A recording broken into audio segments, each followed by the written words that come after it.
महाराज जी को मरवाना होता तो यहाँ दो दो बार ये लोग आए हैं, कहीं गाड़ी पलट गई होती, कुछ भी ऐसे अप्रिय घटना हो गई होती। लेकिन चूंकि न्यायालय का काम था और महाराज जी एक ऐसे मुख्यमंत्री हैं, प्रदेश में इकलौते ऐसे मुख्यमंत्री हैं जो न्यायालय के न्यायपालिका के हिसाब से कार्य कर रहे हैं। और यदि मारना ही होता इनको तो या और भी पहले इनको मारा जा चुका होता। मेरा ये मानना है कि ये पूज्य महाराज जी को फंसाने की चाल है विपक्ष का। इसके पूर्व में भी पुलिस अभिरक्षा में, सरकार में जो पूर्व में भी बड़े बड़े ऐसे लोग रहे हैं जिनकी हत्या हुई है। इंदिरा जी का भी ऐसे ही हुआ था।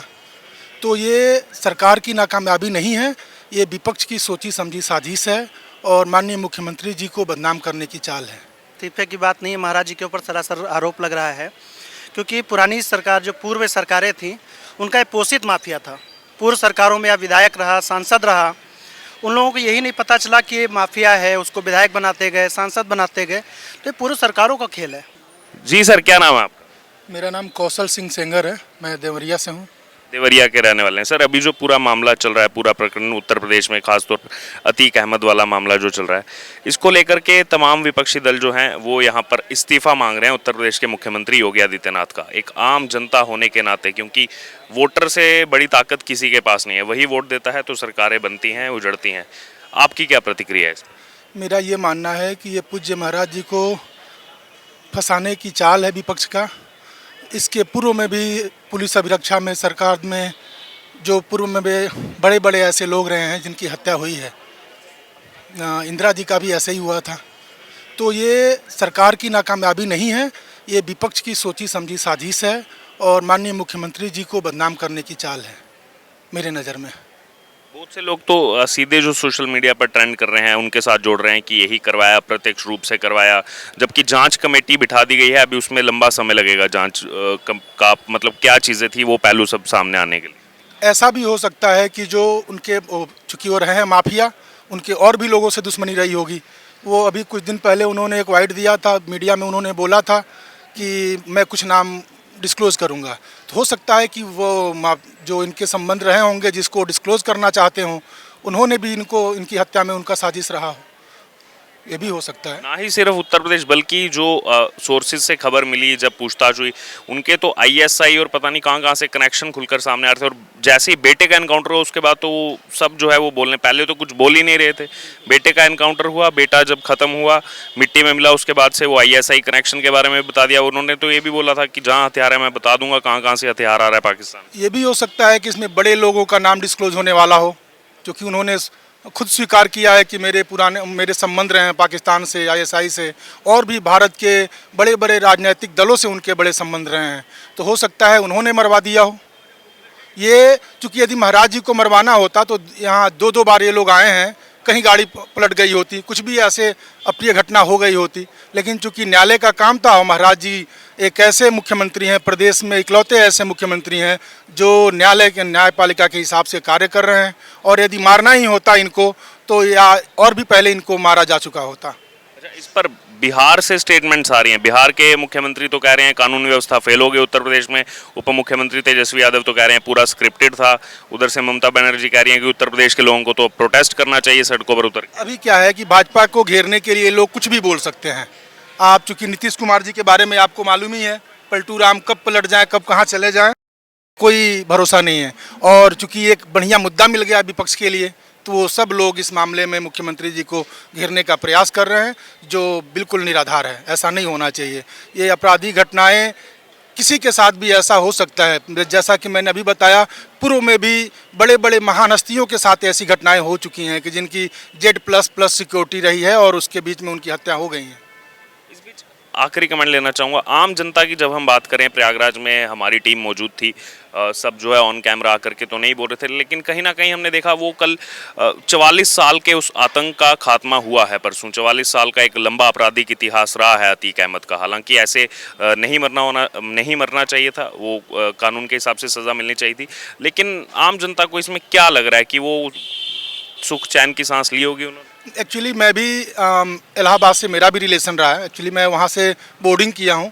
तो जिस समय राजू पाल की हत्या हुई थी, मैं इलाहाबाद में ही था, तो वो अतीक के ही द्वारा किया गया था। और ये जघन्य अपराध, एक विधायक को जब ऐसे मारा जा सकता है, विधायक को भी सिक्योरिटी मिलती है और विधायक को जब मारा जा सकता है तो ऐसे भी आर्थिक माफिया रहे हैं, इनके बहुत और भी बहुत बड़े बड़े दुश्मन रहे होंगे। ये किसी की चाल है, लेकिन इसमें यदि सरकार का ये लोग कह रहे हैं तो ये सरासर निराधार है, इसमें कोई सत्य नहीं है। सर आपका क्या नाम है? मेरा नाम दुर्गेश वाजपेयी है। कहाँ के रहने वाले बच्चे? मैं लखनऊ का रहने वाला हूँ। अच्छा, आप लखनऊ के रहने वाले हैं। क्या प्रतिक्रिया आपकी? विपक्षी नेता तो मांग कर रहे हैं, लेकिन आम जनता की क्या आवाज़ है? क्या वो इस्तीफे की जो बात कर रहे हैं कि इस्तीफा दे देना चाहिए योगी आदित्यनाथ? देखिए, इस्तीफे की बात नहीं है, महाराज जी के ऊपर सरासर आरोप लग रहा है, क्योंकि पुरानी सरकार जो पूर्व सरकारें थीं उनका एक पोषित माफिया था। पूर्व सरकारों में या विधायक रहा, सांसद रहा, उन लोगों को यही नहीं पता चला कि ये माफिया है, उसको विधायक बनाते गए, सांसद बनाते गए। तो ये पूर्व सरकारों का खेल है। तब तो एफआईआर भी नहीं हो पाई सपा सरकार। बिल्कुल नहीं हो पाई, उन्होंने एफआईआर भी नहीं की, अपने पार्टी में लगातार उसको टिकट देते रहे, पूर्व मुख्यमंत्री उनके कुत्ते के साथ हाथ मिलाते रहे। तो ये पूर्व जो सरकारें रहीं उन्हीं का हाथ है, इसमें किसी प्रकार का महाराज जी का हाथ नहीं है। ये सरासर गलत आरोप है। उनको कई ऐसे मौके मिल सकते थे, लेकिन उन्होंने नहीं कराया। अगर कराना होता तो बहुत पहले ही अतीक का करा दिया होता एनकाउंटर। ऐसा कुछ नहीं है, सब निराधार चीज़ें हैं।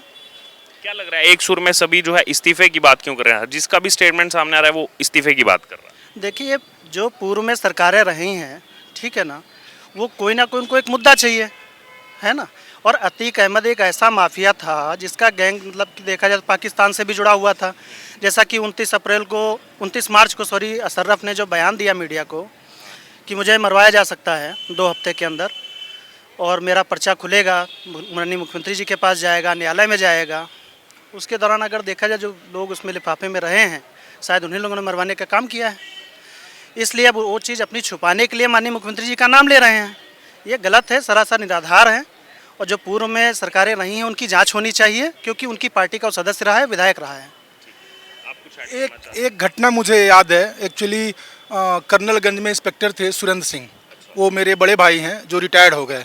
उस समय अतीक के ऊपर कुछ एक आपराधिक मामला था और उसमें उनको जांच करने का एक जिम्मा सौंपा गया, जो मैं अभी मेरे पास प्रूफ भी है, मैं दिखाऊंगा भी।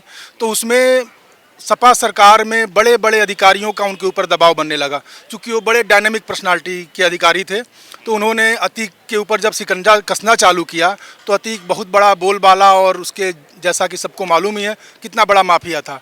उसने अपने बड़े आकाओं से कह के उनको रातों रात उस जांच से उनको हटा दिया गया। फिर कुछ साल बाद बहन जी की सरकार आई तो फिर उसी मुकदमे में दोबारा बहन जी ने उनको बुला के उस प्रकरण की जांच कराई है। तो ये सबको मालूम है। और बाद में उस इंस्पेक्टर को बहुत प्रताड़ना दी गई और उनको इतना परेशान किया गया, चूँकि बहन जी जब आई उनको ये सारी चीज़ें, और भी जो अधिकारी रहे होंगे, कुछ ईमानदार भी अधिकारी रहते हैं हर जगह, तो उनने बहन जी ने दोबारा बुला के उनको इस मामले में जांच करवाया। तो ये सब वो बड़े कद वाले माफिया थे। वो उत्तर प्रदेश नहीं, मुझे लगता है कि पूरे भारत का बड़ा माफिया रहा है। जैसा कि सबको मालूम है, पाकिस्तान से उसके संबंध हैं, ISI से, ड्रोन से असलहे पाकिस्तान में मंगवा लेता था। अभी उसने कुछ शायद असलहे प्रयागराज में गड़वाया था, वो भी दिखाया है, वो भी आया है। तो ये सब चीज़ें हैं, योगी जी को, माननीय मुख्यमंत्री जी को बदनाम करने की साजिश है और कुछ नहीं है। एक इसी से जुड़ा एक कमेंट जो आपने ये पुराना किस्सा शेयर किया, सच्चाई तो ये भी है बिल्कुल, यहाँ पर सब लोग न्यायालय पर बिल्कुल कोई जो है आंख नहीं उठा सकता, बात वैसे नहीं कर सकता, सवाल नहीं उठा सकता। लेकिन कहीं ना कहीं हमने ये भी इसमें सच्चाई देखी कि 10 जो है वो न्यायाधीश ही वही बदल गए। उन्होंने कहा कि हम तो जो है इस मामले में कुछ सुनवाई नहीं करेंगे, हम तो इस पर कोई स्टेटमेंट ही नहीं देंगे। ऐसा भी एक समय था।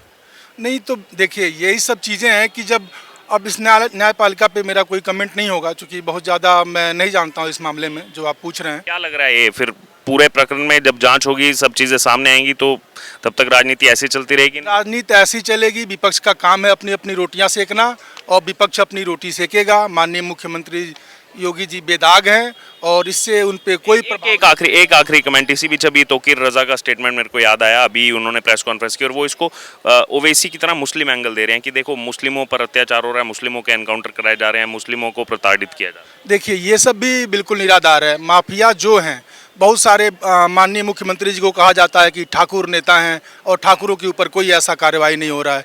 तो चूंकि आपको मालूम होना चाहिए, बहुत ऐसे ठाकुर माफिया रहे हैं, जो सनी सिंह, 2-4 नाम मुझे याद है, इनको योगी जी की पुलिस ने इनकाउंटर में इनको मारा है।